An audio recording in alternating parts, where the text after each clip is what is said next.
الحمدللہ رب العالمین والصلاة والسلام علی سید الانبیاء والمرسلین اما بعد فاعوذ باللہ من الشیطان الرجیم بسم اللہ الرحمن الرحیم یا ایہا الذین آمنوا لا تأکلوا اموالکم بینکم بالباطل الا ان تکونوا تجارتا عن تراض منکم صدق اللہ العظیم۔ سائنس اور ٹیکنالوجی جہاں انہوں نے بہت سارے شعبوں کو متاثر کیا وہاں ان میں سے ایک شعبہ تجارت کا بھی ہے۔ ایک اندازے کے مطابق سال 2025 کے آخر تک ای کامرس کا کاروبار 7.5 ٹریلین ڈالر سے تجاوز کر جائے گا۔ اس سے آپ اندازہ لگا سکتے ہیں کہ دنیا کتنی تیزی سے آن لائن کاروبار کی طرف بڑھ رہی ہے۔ لیکن آج جو ہمارا ٹاپک ہے وہ ہے ڈراپ شپنگ کے بارے میں، جو کہ ای کامرس کا ہی ایک ماڈل ہے۔ یہ ماڈل ہمیشہ متنازع رہا ہے سائل اور علماء کے درمیان کہ ڈراپ شپنگ حلال ہے یا حرام ہے۔ اگر یہ حرام ہے تو کون کون سے ایسے شرائط ہیں یا ایسے طریقہ کار ہے جس کے اوپر اگر ہم عمل کریں یا اس کو اپنائیں تو اس سے ڈراپ شپنگ کا کام حلال ہو سکتا ہے۔ تو سب سے پہلے یہ بات سمجھتے ہیں کہ ڈراپ شپنگ کہتے کس ہیں۔ ڈراپ شپنگ یہ ایک کاروباری ماڈل ہے، آن لائن ماڈل، جہاں آپ کو کوئی بھی چیز پسند آتی ہے یا جو آپ کو ایسا لگتا ہے کہ یہ چیز آگے بکے گی مارکیٹ میں، اس کی تصویر وغیرہ آپ اس کو لیتے ہیں اور اس کو جا کے لسٹ کر لیتے ہیں، حالانکہ وہ چیز ابھی آپ کے پاس موجود نہیں ہوتی۔ جب آپ کے پاس آرڈر آتا ہے تو آرڈر آنے کے بعد وہی چیز آپ سپلائر سے، اسٹور سے یا کسی بھی تھرڈ پارٹی سے خریدتے ہیں اور خرید کر اس کو ڈائریکٹ کسٹمر کے گھر بھجوا دیتے ہیں۔ اس طریقہ کار کو ڈراپ شپنگ کہا جاتا ہے۔ اب ڈراپ شپنگ حلال ہے یا حرام، اس کو سمجھنے سے پہلے ہم ایک دو حدیثوں کے بارے میں بات کرتے ہیں۔ پہلی حدیث وہ حضرت حکیم بن حزام رضی اللہ تعالیٰ عنہ کی ہے۔ وہ فرماتے کہ میں نبی اکرم صلی اللہ علیہ وسلم کے پاس تھا تو میں نے آپ سے یہ سوال کیا کہ بس اوقات میرے پاس کسٹمر آتے ہیں، گاہک آتے ہیں، وہ ایک چیز مجھ سے مانگتے ہیں جو کہ اس وقت میرے پاس موجود نہیں ہوتی، کہ میں بازار سے اس کو خرید کر دے سکتا ہوں؟ اس پر آپ صلی اللہ علیہ وسلم نے فرمایا کہ لا تبع ما لیس عندک، جو چیز آپ کے پاس موجود نہیں ہے اس کو آپ بیچ بھی نہیں سکتے۔ اور دوسری حدیث حضرت عبداللہ بن عمر رضی اللہ تعالیٰ عنہ کی ہے، جس میں وہ فرماتے ہیں کہ وہ بازار میں تھے اور ایک شخص نے غلہ خریدا، ابھی غلہ کے اوپر قبضہ نہیں تھا کیا، بلکہ غلہ ابھی تک مارکیٹ میں پہنچا بھی نہیں تھا۔ وہ شخص خریدنے کے بعد اسی غلہ کو قبضہ کیے بغیر آگے بیچنے کی کوشش کر رہا تھا۔ اس پر حضرت عبداللہ بن عمر رضی اللہ تعالیٰ عنہ نے فرمایا کہ نبی اکرم صلی اللہ علیہ وسلم نے منع فرمایا کہ جس چیز کے اوپر ابھی آپ نے قبضہ نہیں کیا اور قبضہ کرنے سے پہلے آپ اس کو بیچ رہے ہیں۔ تو ان دو احادیث سے ہمیں دو باتیں سمجھ میں آ رہی یا دو اصول سمجھ میں آ رہے ہیں۔ پہلی بات کہ جس چیز کو آپ بیچ رہے ہیں اس کا مالک ہونا آپ کے لیے ضروری ہے، اور دوسری بات جو چیز آپ بیچ رہے ہیں اس کے اوپر آپ کا قبضہ، آپ کا کنٹرول یا وہ چیز آپ کے پاس موجود ہونا یہ بھی ضروری ہے۔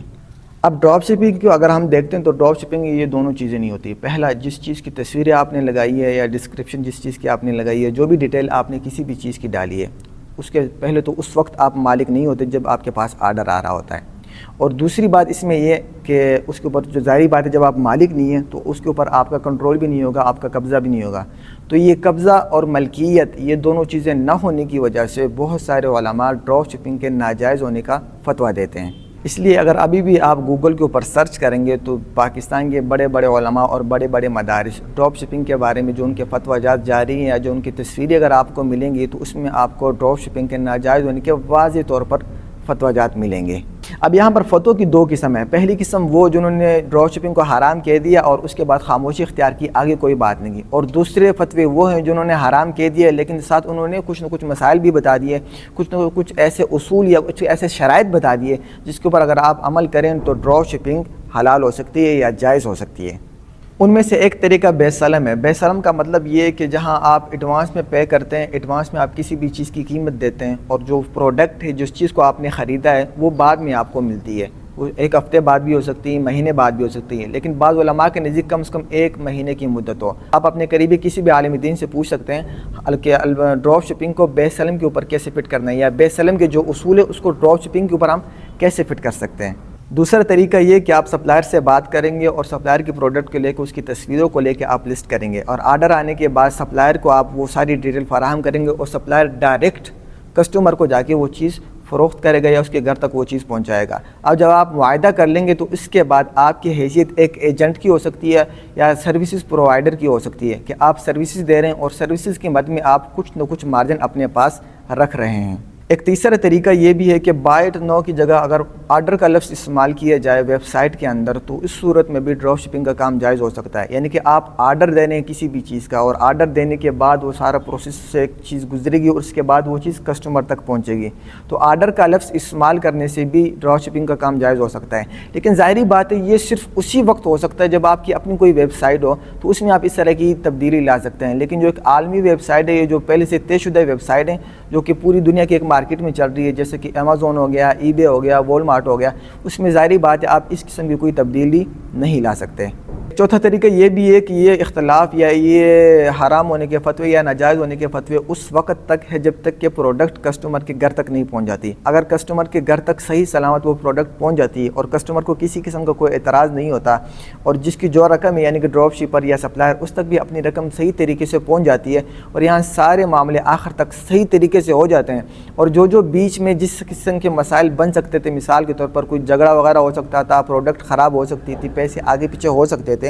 یا چیز رستے میں ٹوٹ سکتی تھی, اس طرح کا کوئی حادثہ بھی بیچ میں پیش نہ آئے اور صحیح سلامت پروڈکٹ کسٹمر تک پہنچ جائے, تو علماء کہتے ہیں کہ یہ بھی ایک صورت ہے ڈراپ شپنگ کے جائز ہونے کی. یعنی کہ ابتداءً تو ایک چیز حرام تھی اور امتحان جب وہ چیز اگلے تک پہنچ گئی اور اگلا مالک بن گیا اور اس کو کسی قسم کا کوئی اعتراض بھی نہیں ہے, تو اس صورت میں ڈراپ شپنگ امتحان جائز ہو سکتی ہے. لیکن یہ بعض علماء کا قول ہے, سب کا نہیں ہے. جیسے کہ اس سے پہلے بھی ہماری بات ہو چکی ہے کہ اگر یہاں پر بائی اٹ نو کی جگہ اگر آرڈر کا لفظ استعمال کیا جاتا تو اس سے کافی چانسز تھے کہ ڈراپ شپنگ کا کام جائز ہو سکتا ہے یا ڈراپ شپنگ کا کام تقریباً جائز بن جاتا ہے. تو ہم یہاں پر بائی اٹ نو کا مطلب سمجھیں گے کہ بائی اٹ نو کا مطلب کیا ہے. لفظی معنی سے اگر دیکھا جائے تو بائی اٹ نو کا مطلب تو یہ ہے کہ ابھی آپ خرید لیں یا جو بھی چیز آپ کو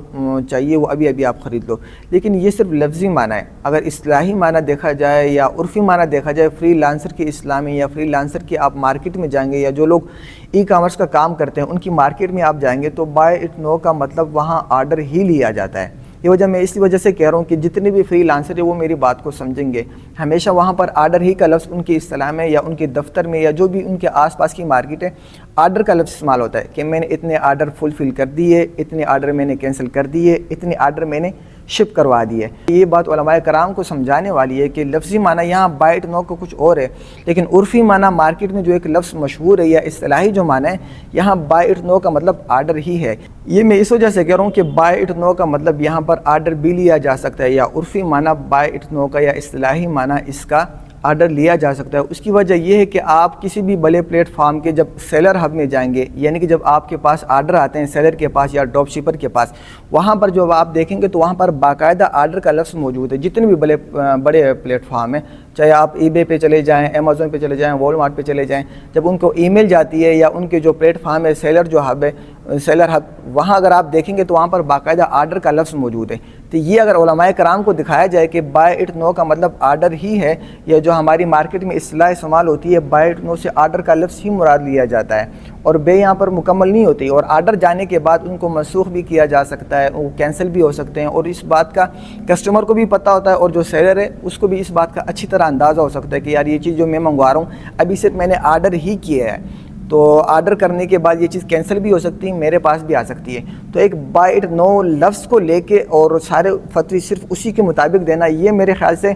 تصویر کا صرف ایک رخ دیکھنا ہے اور تصویر کا دوسرا رخ بھی دیکھنا چاہیے. ایک اور دلیل اس بات پر کہ یہاں پر بائی اٹ نو کا مطلب آرڈر ہی ہے وہ یہ ہے کہ جتنے بھی بڑی پلیٹ فارم ہیں پوری دنیا کے, چاہے وہ امیزون ہو جائے یا والمارٹ ہو جائے یا ای بے ہو جائے, وہ جتنے بھی پروڈکٹ انہوں نے لسٹ کی ہیں وہ سارے کے ساری ویب سائٹ کی اپنی نہیں ہوتی بلکہ دیگر لوگوں کی ہوتی ہے. جب بھی آپ بائی اٹ نو کے اوپر کلک کرتے ہیں یا وہ چیز آپ خریدتے ہیں یا آرڈر کرتے ہیں تو جو اصل مالک ہے اس کو ای میل جاتی ہے یا کسی بھی طریقے سے ان کو انفارم کیا جاتا ہے کہ آپ کے اتنے آرڈر آ چکے ہیں. یاد رکھیں یہاں پر بھی آرڈر کا لفظ ہی شو ہو رہا ہوتا ہے, سیلر ہب میں جب بھی آپ جائیں گے وہاں دیکھ لینا. تو اس کے بعد بھی جو اصل مالک ہوتا ہے وہ اس کو شپ بھی کروا سکتا ہے, کینسل بھی کر سکتا ہے, اور اگر وہ شپ کرواتے ہیں اس کے بعد ٹریکنگ وغیرہ بھی ڈالے, اور ٹریکنگ ڈالنے کے بعد شپ کروانے کے بعد بھی 100 مسائل بن سکتے ہیں, اور اس کی ساری کی ساری ذمہ داری جو اصل مالک ہوتا ہے یا جو ویب سائٹ ہوتا ہے وہ اپنی ساری ذمہ داری لے رہے ہوتے ہیں. تو اب ان ساری چیزوں کا اندازہ کسٹمر کو بھی ہوتا ہے. تو یہ سارا جو ماحول ہے نا یہ اس بات کا تقاضا کرتا ہے کہ یہاں پر بائی اٹ نو کا مطلب آرڈر ہی ہے. اب یہ باتیں اگر آپ علماء کرام کو ڈسکس کریں گے، ان کو سمجھائیں گے، ان کے ساتھ آپ اس بارے میں بحث مباحثہ کریں گے، تو ہو سکتا ہے ان سے آپ کو اچھا فتویٰ ملے یا کم از کم ہلکی پھلکی ریلیف مل جائے، کیونکہ فتویٰ ایک ایسی چیز ہے وہ سارا کے سارا سائل کے سوال کرنے کے اوپر منحصر ہے۔ بس اوقات ایک لفظ اگر آپ آگے پیچھے کر دیں تو حلال سے حرام، حرام سے فتویٰ حلال کا ہو جاتا ہے۔ اس وجہ سے اگر یہ ساری چیزیں آپ علماء کرام کے ساتھ ڈسکس کریں گے تو ہو سکتا ہے کہ آپ کو ڈراپ شپنگ کے بارے میں جو ایک ماحول بنا ہوا ہے، ایک سخت قسم کا رد عمل جو آپ کو مل رہا ہے علماء کرام کی طرف سے، انشاءاللہ اس میں کچھ نہ کچھ حد تک کمی آ جائے گی۔ ایک اور بات جو میں سمجھتا ہوں کہ یہاں پر ڈراپ شپنگ کے بارے میں جو ایک غلط قسم کا تاثر مشہور ہے وہ یہ کہ ملکیت یہاں پر نہیں پائی جا رہی۔ ہاں اگرچہ کہ جس ٹائم آپ کے پاس آرڈر آتا ہے اس ٹائم ملکیت نہیں ہوتی، لیکن بعد میں آپ اس چیز کے مالک بنتے ہیں۔ وہ کیسے؟ جب بھی آپ کے پاس آرڈر آتا ہے تو آرڈر مثال کے طور پر آپ کے پاس ای بے پہ آرڈر آ گیا، اب آپ امیزون پہ اپنے بہاف پہ اپنے بینک اکاؤنٹ اور اپنا کریڈٹ کارڈ، اپنا جو بھی آپ کا ڈیبٹ کارڈ ہے اور آپ کا اپنا امیزون کا جو بھی اکاؤنٹ ہوتا ہے وہاں سے آپ اپنے بہاف پہ خریدتے ہیں۔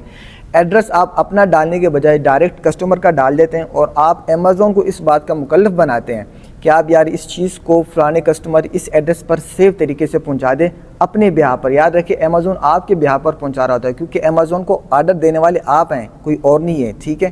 اور وہی چیز امیزون کسٹمر کے گھر بھجواتا ہے۔ اب چیز کسٹمر کے گھر تک پہنچی نہیں ہے، اس سے پہلے جو بھی ڈراپ شپر ہوتا ہے وہ اپنے بہاف پر اس کا مالک بن جاتا ہے، اور مالک بننے کے بعد وہ چیز جا کے کسٹمر تک پہنچتی ہے۔ جب وہ چیز کسٹمر تک پہنچتی ہے تو جو بھی ویب سائٹ ہے وہ ٹریکنگ کے ذریعے اس بات کا پتہ لگا لیتی ہے کہ پروڈکٹ کسٹمر تک پہنچ گئی ہے،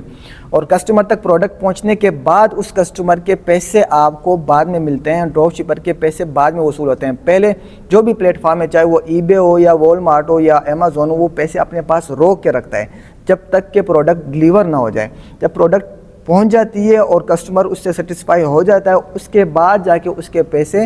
آپ کو ملتے ہیں۔ اب یہ ساری چیزیں اگر آپ علماء کرام کو سمجھائیں گے کہ آرڈر کے by it know per click کرنے سے لے کر آرڈر دینے تک، ملکیت بننے تک، اور جو بھی آپ کا مالک ہے یا جو بھی چیزیں اس کے مالک بننے کے بعد آپ اس چیز کو ڈیلیور کرتے ہیں اور پھر جا کے چیز پہنچتی ہے، اور اس کے بعد جا کے آپ کو کسٹمر کی طرف سے پیسے آپ کے بینک اکاؤنٹ میں ٹرانسفر ہوتے ہیں۔ یہ جو سارے قسم کا سرکل ہے یہ گویا کہ ایک بے کا حصہ ہی ہے۔ ابھی آپ وہ جو بے وہ مکمل نہیں ہوتی کہ صرف انہوں نے بائی ناؤ پر کلک کر دی اور بے مکمل ہو گئی، بلکہ پروڈکٹ کے پہنچنے تک ایک ایک چیز نظر میں ہوتی ہے، اور جب پروڈکٹ پہنچتی ہے پھر جا کے بائی کی طرف سے یا جو بھی کسٹمر ہوتا ہے اس کی طرف سے پیسے جو ہے وہ اپنا سیلر کو ملتے ہیں۔ اب وہاں جا کے یہ سارے جو معاملہ ہوتا ہے یہ ختم ہوتا ہے، اور وہاں جا کے صرف ایک پروڈکٹ کے یہ مکمل پروسیس سے گزرنے کے بعد جا کے ان کا ایک جا کے اختتام ہوتا ہے۔ اب یہ چیزیں اگر آپ علماء کرام کو سمجھائیں گے تو بڑے بڑے علماء کرام میں تو ظاہری بات ہے میری اتنی حیثیت نہیں ہے کہ میں ان کے مقابلے میں کسی قسم کا فتویٰ دوں، بلکہ میں یہ بات سمجھانے کی کوشش کر رہا ہوں کہ یہ ساری چیزیں اگر آپ علماء کرام سے ڈسکس کریں گے تو انشاءاللہ کافی حد تک ہو سکتا ہے کچھ نہ کچھ نرمی آ جائے۔ لیکن یہاں پر میں اپنی طرف سے آپ کو ایک اور بطور مشورہ کی ایک بات کہنا چاہوں گا کہ اگر آپ ڈراپ شپنگ کا کاروبار کر رہے ہیں تو اسلامی اصولوں کو، اسلامی تعلیمات کو مد نظر رکھیں، اور ساتھ ساتھ ڈراپ شپنگ کے کاروبار کو سیڑھی کے طور پر استعمال کر کے آپ آگے بڑھیں۔ مطلب میرا یہ ہے کہ آپ ڈراپ شپنگ کے کاروبار کے اوپر پاؤں رکھ کے آپ آگے ہول سیل کی طرف جائیں، پرائیویٹ لیبل کی طرف جائیں۔ یہ دینی اور دنیاوی دونوں لحاظ سے آپ کے لیے بہتر ہے۔ دینی لحاظ سے بھی تقوی کے قریب یہی ہے کہ آپ دیگر ماڈلز کی طرف آگے بڑھیں، اور دنیاوی لحاظ سے بھی اگر آپ دیکھا جائے تو سال 2 سال 3 سال صرف ڈراپ شپنگ کے اندر ہی کام کرنا اور اگلی ماڈلز کی طرف نہیں بڑھنا، یہ میرے خیال سے بیوقوفی والے کام ہیں۔ جہاں تک ڈراپ شپنگ کا تعلق ہے تو اس سے پہلے بھی کافی زیادہ ویڈیو اس کے اوپر ریکارڈ کروائی جا چکی ہے۔ آج جو میں نے ویڈیو ریکارڈ کروائی میرا مقصد صرف یہ ہے کہ آپ علماء کرام تک صحیح مثال سمجھائیں، صحیح موقف اپنا پہنچائیں، اور اپنا ایک مکمل جو ماحول ہے ای کامرس کا ہے، ایک الگ بزنس ہے، ایک الگ طریقہ کار، ایک الگ اصطلاحات ہیں، اس کو یہ سارے آپ سمجھائیں گے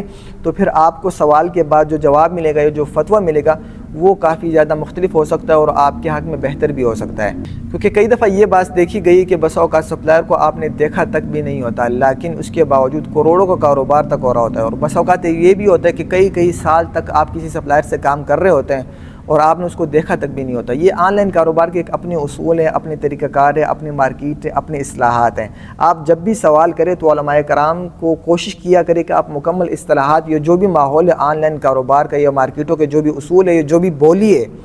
اس کو آپ ضرور کوشش کریں کہ آپ وہ بھی علماء کرام کے ساتھ ڈسکس کریں اور ان کو آپ اپنا میسیج کنوے کریں۔ امید کرتا ہوں انشاءاللہ اس ویڈیو سے آپ کو کچھ نہ کچھ فائدہ ضرور ہوا ہوگا۔ اگر مزید آپ کی ذہن میں کسی قسم کے کوئی سوالات ہیں تو آپ وہ بھی پوچھ سکتے ہیں۔ جزاک اللہ۔